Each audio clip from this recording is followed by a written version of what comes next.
Aralin natin ang isang Pinay billiard player na sinubukan ng iwan ang pagsargo. Ngunit nagbalik at namayagpag sa nakarang Amit Cup Season 3 Grand Finals. Kung sino siya, may ulat si teammate Bernadette Tinoy. 13 taong gulang si Tony Rose de Guzman o mas kilalang Chichay na magsimula siyang maglaro ng bilyar sa Tondo, Manila. Bata pa lang siya, hilig na niyang sumargo dahil na rin sa inspirasyon na hatid ni na Efren Bata Reyes at Rubilin Ami. Ngunit tumigil siya sa edad na 20. Ngayon nasa 22 years old na si Chichay, muli niyang binigyan ng isa pang pagkakataon ng kanyang pangarap na maging top Filipina billiard player. Hilig ko po talaga.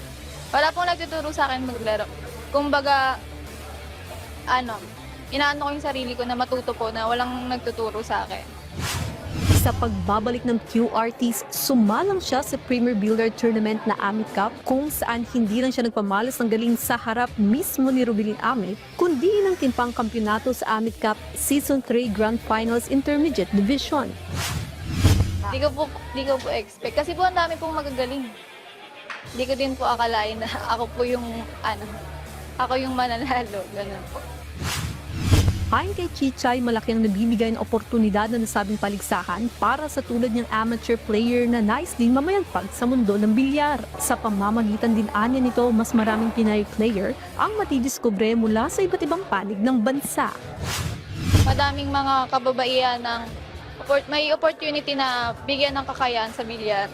Ganun po. Para mas lalo silang tumibay, ganun po.